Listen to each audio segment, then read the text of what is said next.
Hello, viewers. I'd like to welcome you to the beginning of the vlog series that I'm doing for my 10th grade English class on the book The Catcher in the Rye. This is the cover and the copy that my teacher gave to me. So, I'd like to start off by giving a thank you to my teachers and my family for listening to me throughout this book, because this is the best book ever written, and I'll defend that forever until I find a better book. So, in this series I'll be talking about three major points in the book.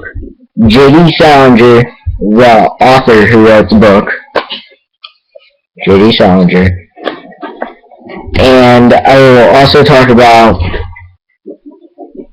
the many themes and the many lessons that we learned from Holden Caulfield, and why I believe this book should be considered a war novel, just not a book that people read.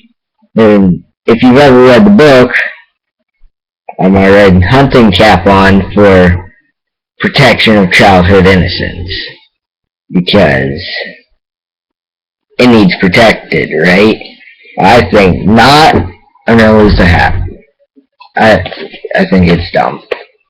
I'll explain that later. But let me start out by explaining who the author was. Many people don't know this, but it's why I think it should be a war novel. J.D. Salinger grew up in New York City. He went to an all-boys school that is exactly what he describes that Holden Caulfield went to.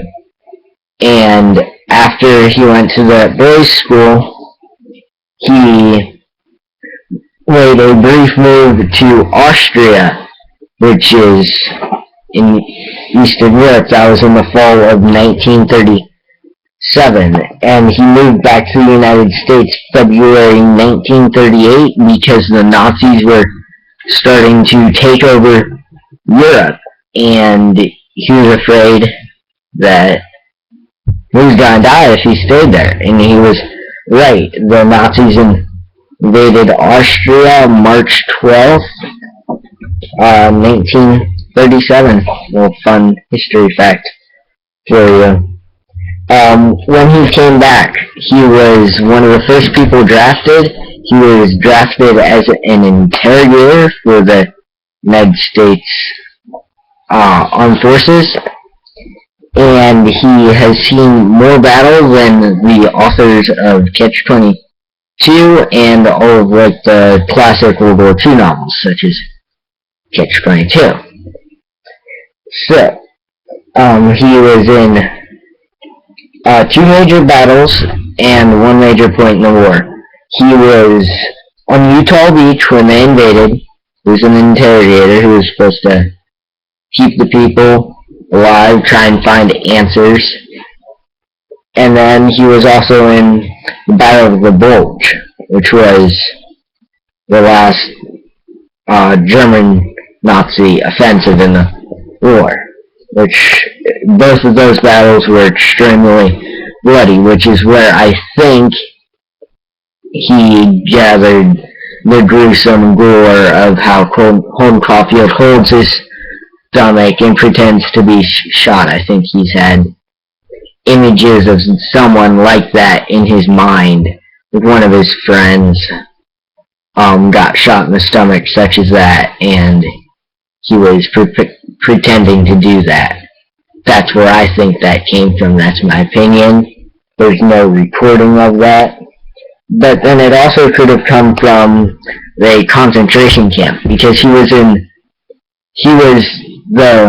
the first battalion that was going to do a recon mission into the concentration camp in occupied Germany. So I think that had a big impact on him, and it did so much as after the war he was treated as if he had post-traumatic stress disorder, or PTSD, as it is referred to now. it wasn't referred to that then because they didn't know what it was. But he did have PTSD in all definitions of the word. He saw probably the worst thing you could ever see. He had no idea what he was walking into when he walked into this concentration camps. And it was just probably the most horrific thing you have ever saw. And there are things that hint in the book to Pearl Harbor, and that's what most people don't understand with the book, is why, is what most people ask. Why is Holden Caulfield so whiny? Why is he like this? Why is he like that? It's because this book was written in the 1950s. And most people don't think of it as being written in the 1950s. They think Holden Caulfield